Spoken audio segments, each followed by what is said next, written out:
What's up, YouTubers? This is Dino9, and today we're playing a cock. Well, it's a Clash of Kings, but if you abbreviate that, it's A-C-O-K, a cock. But it's the Game of Thrones game that I promised you guys, and it's for Mountain Blade Warband, and it's a mod. And I'll have the mod in the description if you want Warband. It's $20 on Steam on average, but every sale it goes down to about $5 or $10. So let's just hop right on into it. I'm not going to spend too much time on creating my character, even though us RPG fans know that it's going to take around 4 years, and then we'll get into the gameplay that'll take about 5 minutes. I guess I might as well read this. Go for a stroll in the streets of your hometown. When you hear that King Robert has been gored to death by a large boar, the fishmonger that you're speaking with tells you that Eddard Stark isn't okay. Whatever.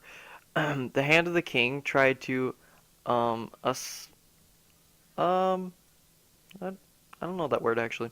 The throne, but the valiant King Joffrey advisors managed to foil his plot, and peace has surely been restored. However, a few days later, a wary traveler arrives with more news, following the imprisonment of Lord Stark.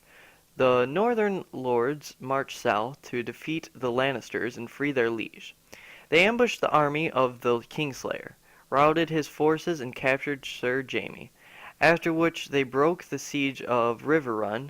All of a sudden, the odds seem to be turning against Joffrey, and his name is no longer shouted in the streets.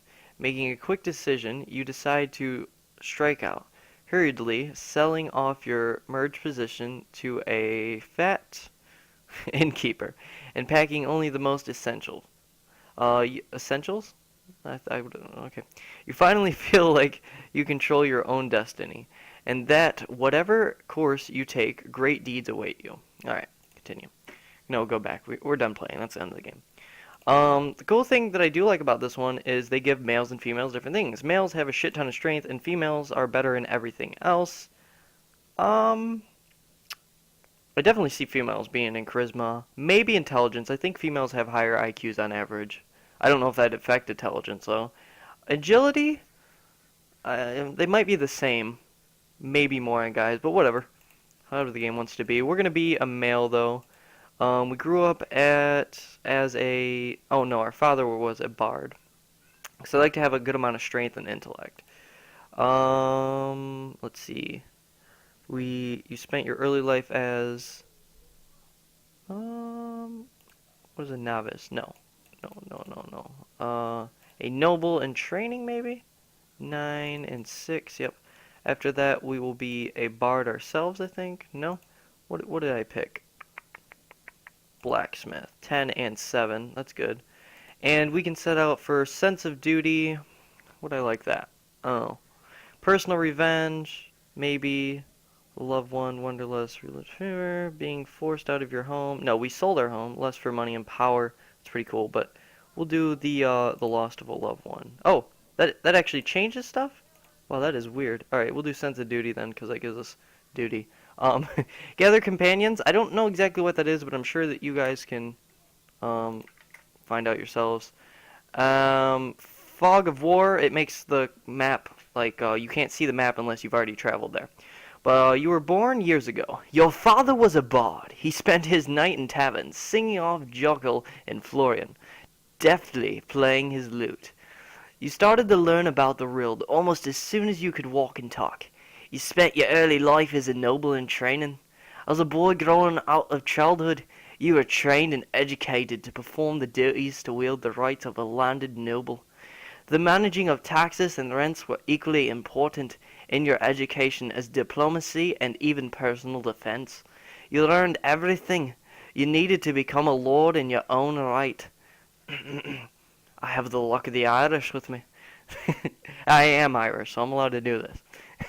Then, as a young adult, life changed, as it always does. You became a smith. You pursued a career as a smith, crafting items of function and beauty out of simple metal. As time wore on, you became a master of your trade, and a fine work started to fetch fine prices. With food in your belly and logs on your fire, you could take pride in your work and your growing reputation. But soon everything changed and you decided to strike out on your own as an adventurer. By the way, I'm gonna have an annotation to skip all this. What made you take this decision was a sense of duty. Hello, governor. Hello, spot of tea. I threw a wee little baby in his crotch. Anyways, as the war begins to tear the land apart and many march off to war, the desire to join them becomes ever pressing. As a man of honor, you feel duty bound to join the armies of your home and protect the region you call home. Which is funny because we're not even going to join them. As a common man, you may face some difficulties establishing yourself as an equal among the great lords. Yes, we will. But I like this setup right here. I don't know what these gold things are, but I know that you can get them. But I do know what the silver things are, and that is monies. The cash monies. Allow me to quit without saving just for the sake of YouTube. Enter your name. Yep. Okay. 3, and we'll pop. Charisma's good for when we become a lord or a vassal, but we're not gonna need that because we're not gonna max out yet. So we'll do that a little bit later. I'm thinking agility or strength. Probably agility. Yeah.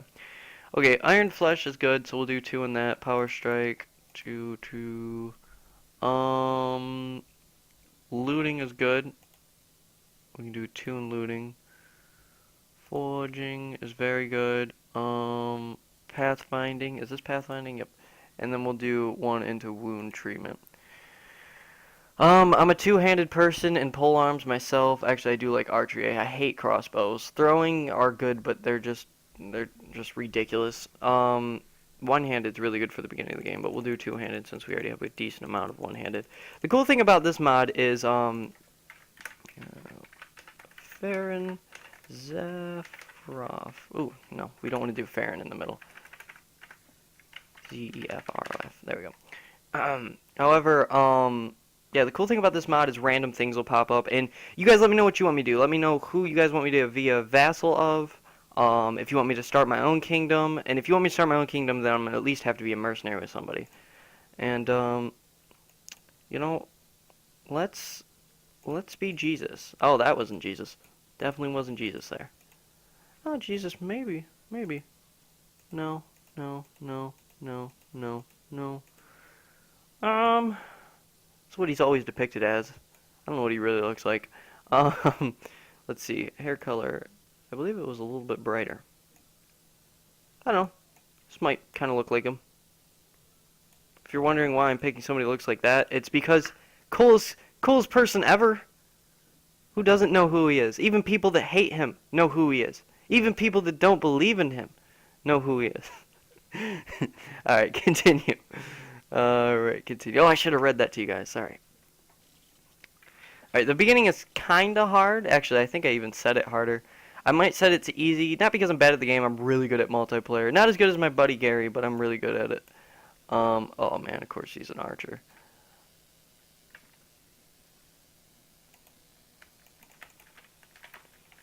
Really? I don't get a shield. That's not cool. Ow. There we go. You better put up that shield. There we go. Alrighty. Stab. Because once you hit them in the shield, they decide that they're done using the shield. It's a good time to strike. Oh, that was pretty lucky there.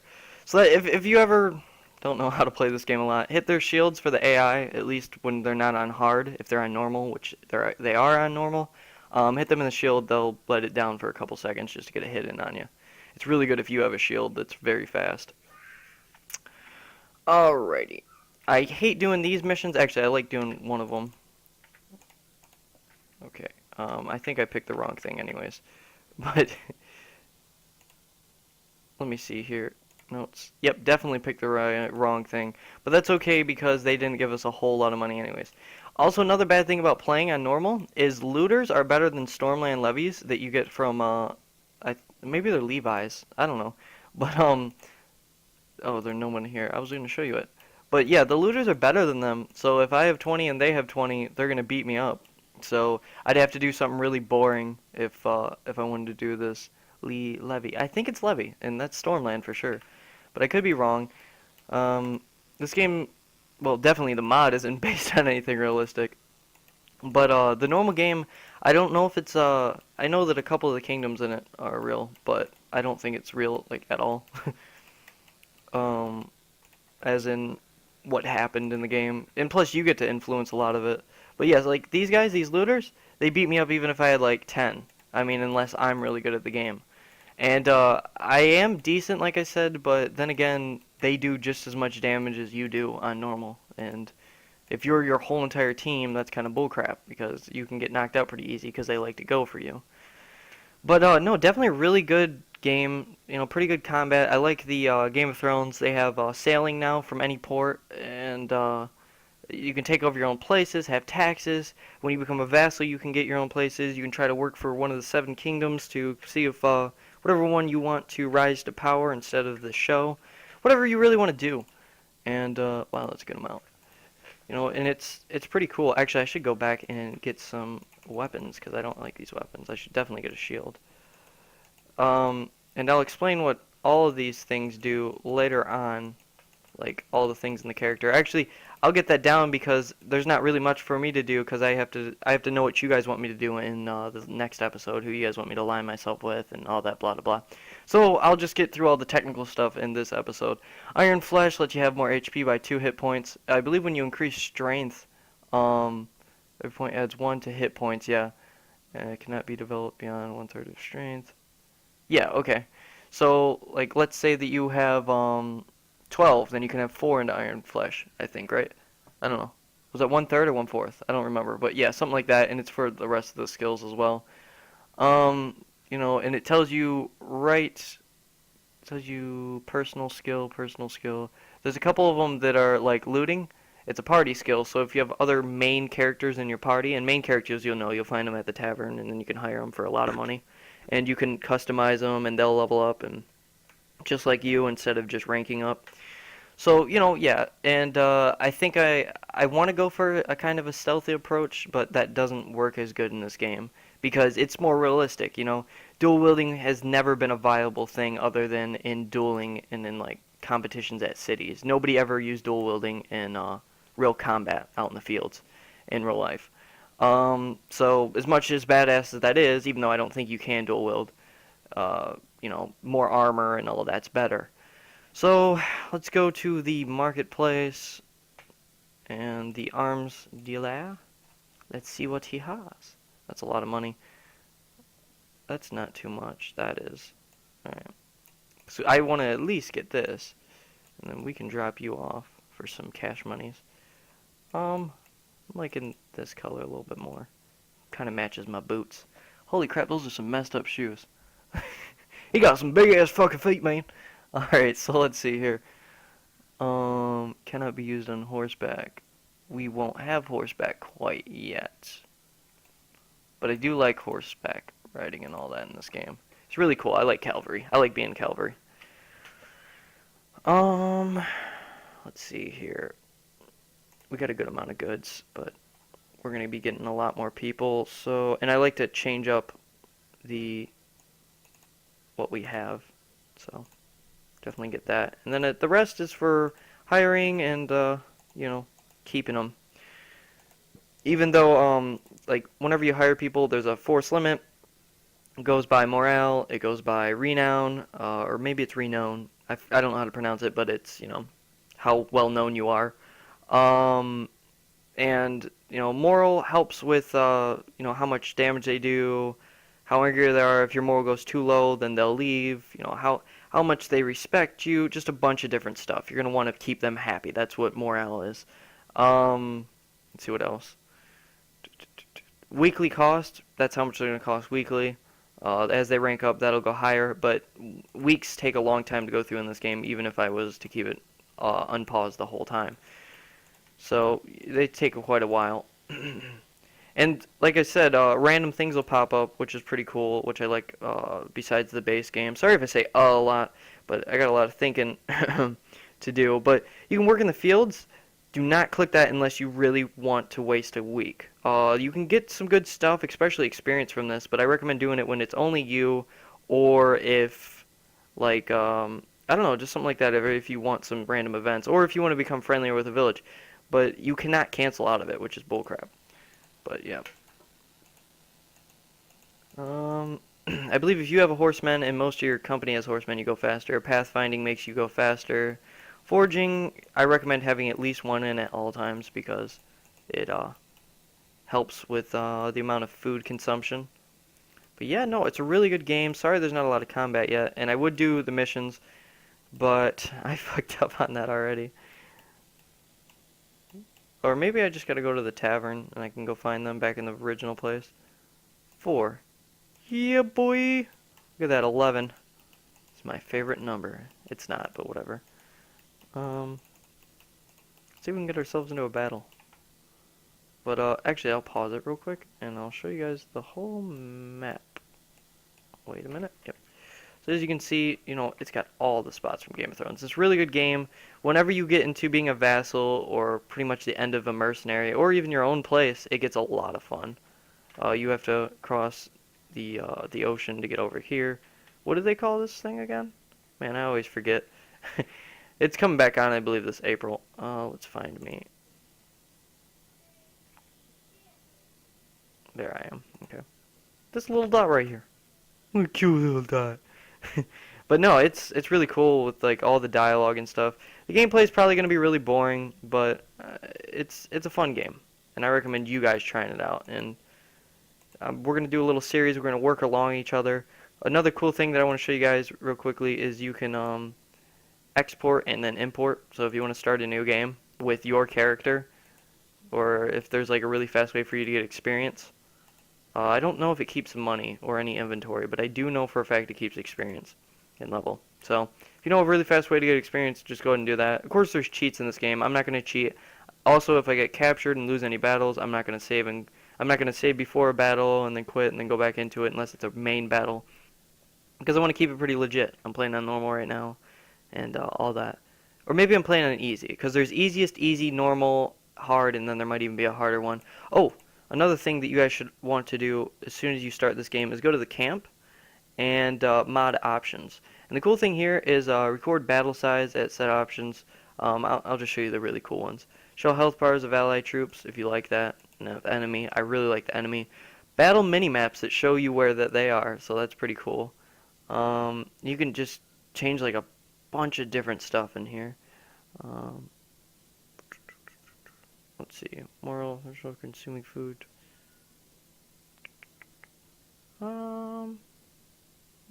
Depending from encumbrance, disable horse speed scaling. You know, you can just do a bunch of different stuff. Low, economic change low. Disable time of day. But yeah, no, I'll let you guys look through all that, and I might mess around with that in a different episode or whenever I'm off on my own. But there's a lot of different stuff that you can do with battle too. You can charge them. You can change and play as one of your followers, which I really like. But let's go visit the tavern. You can get missions from lords and all that. You can go into these castles, and sometimes the weird thing is that they added townsmen and all that in here, and most of them don't do anything. As a matter of fact, I don't think any of them do anything, but whatever. Ransom broker, that's where you can sell slaves if you're into that. I don't know if this guy's a... No, he's not a free one. Peasant woman. Just her and 4 of her people for... Okay. But still, Stormland levies, I mean, unless you want to go for like... See, these, just 2 of them, or is it me and 2? So 3 for 60, or you can go get them from a different town for just 30. I recommend that. You can learn pretty cool things from these, but you need a lot more money, and that's really good if you want to get like a wife. And you're definitely going to marry if you want to have your own kingdom, so you at least have a couple friends, or at least have a good amount of honor. A bunch of stuff you can go into that. Let's see how long I've been recording. About 20 minutes. Alright, yeah, I'll end it here. Sorry this first episode was boring, but I'll have the mod in the description. It's a really fun game, even if it looks boring. The combat's really nice, and who doesn't like Game of Thrones and the environment of it? And this Game of Thrones thing may not be spot on. The combat is pretty spot on for how I'd imagine a Game of Thrones game, but it may not be spot on of Game of Thrones and all that. But it's better than their AAA games that they made, and it's relatively on the line of the same story. So thanks for watching. Hopefully you guys enjoy, and I'm gonna go fat my problems away. See you guys later.